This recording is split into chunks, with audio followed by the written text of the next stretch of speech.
कदम। सुनो दोस्त, पिछले हिस्से में हमने एक बहुत जरूरी बात सीखी थी। सब कुछ चाह से शुरू होता है, लेकिन आज मैं तुम्हें एक सच्चाई बताता हूं। सिर्फ चाह काफी नहीं होती। अगर चाह के साथ विश्वास नहीं है तो चाह धीरे धीरे मर जाती है। बहुत लोग चाहते हैं, लेकिन वो खुद पर भरोसा नहीं करते, और जहां भरोसा नहीं होता वहां दिमाग काम करना बंद कर देता है।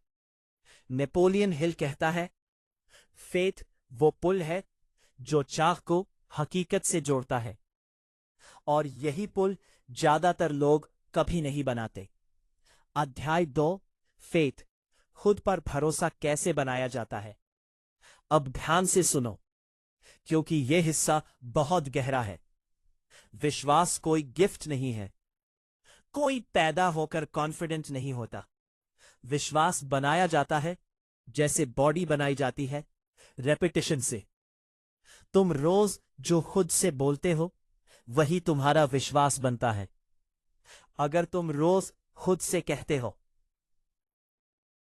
मुझसे नहीं होगा, मैं कमजोर हूं, मैं अनलकी हूं, तो धीरे धीरे दिमाग उसे सच मान लेता है, और फिर दिमाग उसी हिसाब से फैसले करवाता है। नेपोलियन हिल कहता है, दिमाग एक नौकर है, जो आदेश दोगे वही मानेगा। इसीलिए अमीर लोग खुद से सही बातें बोलते हैं, और गरीब लोग खुद को ही हर दिन नीचे गिराते रहते हैं। अब एक छोटा सा काम करो दोस्त, कमेंट में लिखो, कहो, मैं खुद पर भरोसा बनाना सीख रहा हूं, क्योंकि लिखने से दिमाग सुन लेता है। दिमाग कैसे विश्वास को सच बना देता है। Deep psychology. अब मैं तुम्हें दिमाग का सच बताता हूं। तुम्हारा दिमाग रियल और इमेजिनेशन में फर्क नहीं करता।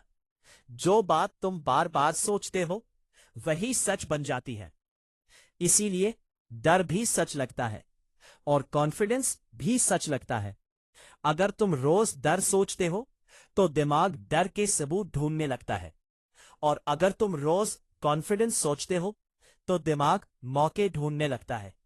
यही कारण है कि दो लोग एक ही सिचुएशन में होते हैं, एक आगे बढ़ जाता है और दूसरा पीछे रह जाता है।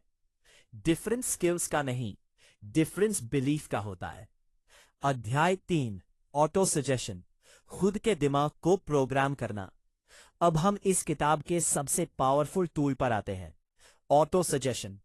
यह शब्द थोड़ा हैवी लगता है, लेकिन इसका मतलब बहुत सिंपल है। ऑटो सजेशन मतलब जो तुम खुद को सिखाते हो। जैसे बचपन में हमें सिखाया गया था, ये सही है, ये गलत है, वैसे ही अब हमें खुद को सिखाना है कि हम क्या बनना चाहते हैं। नेपोलियन हिल कहता है, अगर तुम रोज खुद से वही बातें बोलते रहोगे जो तुम बनना चाहते हो, तो दिमाग उसी दिशा में काम करेगा। इसीलिए सक्सेसफुल लोग एफर्मेशंस बोलते हैं। वो खुद से झूठ नहीं बोलते, वो खुद को फ्यूचर की ट्रेनिंग देते हैं। सही ऑटो सजेशन कैसे करें, स्टेप बाय स्टेप। अब प्रैक्टिकल तरीका सुनो दोस्त। सुबह उठते ही और रात को सोने से पहले एक सेंटेंस बोलो, धीरे धीरे, मैं सीख रहा हूं, मैं हर दिन बेहतर बन रहा हूं, मैं अपने गोल्स के करीब जा रहा हूं, मैं खुद पर भरोसा करता हूं। शुरुआत में दिमाग मजाक उड़ाएगा, लेकिन धीरे धीरे वो मान लेगा, क्योंकि सबकॉन्शियस माइंड बहस नहीं करता, वो रेपिटेशन को सच मान लेता है। सबकॉन्शियस माइंड, छुपी हुई ताकत। अब सबसे इंपॉर्टेंट हिस्सा आता है। तुम्हारा कॉन्शियस माइंड सिर्फ 5% फैसले करता है, बाकी 95% फैसले सबकॉन्शियस माइंड करता है। और सबकॉन्शियस माइंड वही करता है जो उसे सिखाया गया है। अगर उसे डर सिखाया गया है तो वो डर के फैसले करवाएगा। अगर उसे विश्वास सिखाया गया है तो वो मौके दिलवाएगा। इसलिए नेपोलियन हिल कहता है, सबकॉन्शियस माइंड को प्रोग्राम करो, जिंदगी अपने आप बदल जाएगी। रोज की ट्रेनिंग वेरी इंपॉर्टेंट। अब एक सिंपल रूटीन सुनो।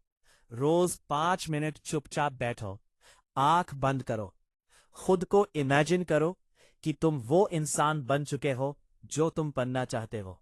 आपको देखो, कैसे बोल रहे हो, कैसे चल रहे हो, कैसे फैसले ले रहे हो। ये इमेजिनेशन नहीं है दोस्त, ये ट्रेनिंग है। जैसे एथलीट मैच से पहले प्रैक्टिस करता है, वैसे ही सक्सेसफुल लोग दिमाग से प्रैक्टिस करते हैं। बीच का सन्नाटा, पॉज मोमेंट। अब 1 मिनट रुक जाओ, सच में सोचो, तुम रोज अपने दिमाग को क्या सिखा रहे हो? डर, शिकायत या विश्वास? अगर ये ऑडियो बुक तुम्हें अंदर से हिला रही है, तो इसे शेयर करो उस इंसान के साथ जो खुद पर भरोसा खो चुका है। आज तुमने सीखा, चाह के बाद विश्वास आता है और विश्वास के बाद कंट्रोल आता है। अब तुम समझ गए हो कि दिमाग तुम्हारा दुश्मन नहीं, तुम्हारा सबसे बड़ा हथियार है। सब्सक्राइब जरूर करना, क्योंकि पार्ट 3 में हम